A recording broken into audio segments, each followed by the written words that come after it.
আচ্ছা, যাই হোক, আপনারা সবাই জানেন বিশ্বে যুদ্ধ পরিস্থিতি যেই অবস্থাতে আছে সেই পরিস্থিতির সাথে আমরা আজকে সকালেই যে গুড নিউজটা পেলাম, ইরান এবং যুক্তরাষ্ট্র যুদ্ধবিরতির জন্য তারা এগ্রিমেন্টে রাজি হয়েছে কয়েকটা শর্ত সাপেক্ষে।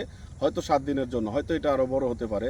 বিশ্বের পরিস্থিতি যদি যুদ্ধ পরিস্থিতি যখন বিরতিতে যায়, তখন বিশ্বের পরিস্থিতি আস্তে আস্তে স্বাভাবিক হওয়ার দিকে থাকে। আমরা যারা একবার দুর্বিষহ নারবিশ্বাস অবস্থাতে আছি, সেই অবস্থা থেকে আমাদের আসলে এই যুদ্ধবিরতি আমাদের জন্য সবারই একটা প্রার্থনা, সবারই যেন একটা দোয়া, আমরা যেন এই ভালো একটা পরিস্থিতি চলে আসি। আমাদের দেশও বিশ্বের সকল দেশগুলো কিন্তু একেবারে জরাজীর্ণ অবস্থাতে পড়ে আছে এই যুদ্ধ পরিস্থিতির কারণে। এছাড়া দেখেন, বাংলাদেশের মধ্যে যেই যুদ্ধ পরিস্থিতির মধ্যে যেইভাবে দেশটাকে সুন্দরভাবে পরিচালনা করা হচ্ছে, সেইভাবে সেখান থেকে কিছু লোক এত বাজে কাজ করছে। পেট্রোল পাম্পে ফুয়েলের দীর্ঘ লাইন, এই লাইনটা কেন, আসলে কি জন্য? আপনি যখন এটা দেখতে যাবেন, কোন এক সময় ব্যক্তিরা মাসে 1 থেকে 2 লিটার, কিছু কিছু ব্যক্তি আছে তেল কিনতো, কিংবা সর্বোচ্চ 5 লিটার। সেই সমস্ত ব্যক্তিরাও এখন গিয়ে ট্যাঙ্কি ফুল করার চেষ্টা করছে, অপ্রয়োজনে তেল ভরার চেষ্টা করছে, তারপরে অনেকে রিজার্ভ করার চেষ্টা করছে।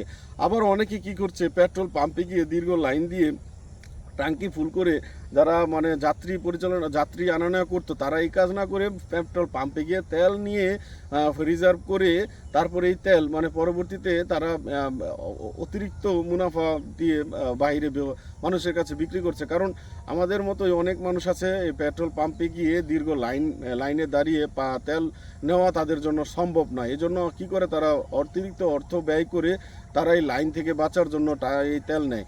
এই যে কাজগুলো, যে ঘৃণিত কাজগুলো করছে, আসলে এটা আমাদের জন্য সেম। আপনারা দেখবেন বিবিসিতে যেই নিউজ হয়েছে, বাংলাদেশে পেট্রোলের চাহিদা 50% নিজেদের উৎপাদন থেকে মেটানো যায়, 30% অকটেনের চাহিদা নিজেদের উৎপাদন থেকে মেটানো যায়। পেট্রোল, কেরোসিন, এই সমস্ত পদার্থ যদি পুরো বিশ্ব বন্ধ হয়ে যায়, বাংলাদেশে বন্ধ হবে না। কারণ বাংলাদেশের গ্যাস ক্ষেত্র থেকে এগুলো উৎপাদন করা যায়। এই উৎপাদন করে আমাদের যে মিনিমাম চাহিদা আছে, সেই চাহিদাগুলো আমরা স্বাভাবিকভাবে সুন্দরভাবে চালিয়ে নিয়ে যেতে পারবো। তবে সরকার এর পার্মানেন্ট সলিউশন করতে গেলে আমার মনে হয় বিভিন্ন দেশে, বিভিন্ন জেলা অঞ্চলে যেভাবে কার্ড বিতরণ করছে, সেইভাবে না করে একটা রিসার্চ কার্ড, প্রিপেড মিটারের মতন কার্ড তৈরি করে দিলে, যার যার টাঙ্কিতে সে এত টাকার বেশি রিসার্চ করতে পারবে না যার যার কার্ডে। সেই সুবাদে দেখা গেল কি, যারা অবৈধ ইউজার, অবৈধ বাইক চালক, অবৈধ গাড়ি চালক, তারা কিন্তু তার তেল নিতে পারবে না, তাদের জন্য তেল কেনাটা অনেক চ্যালেঞ্জ হয়ে যাবে।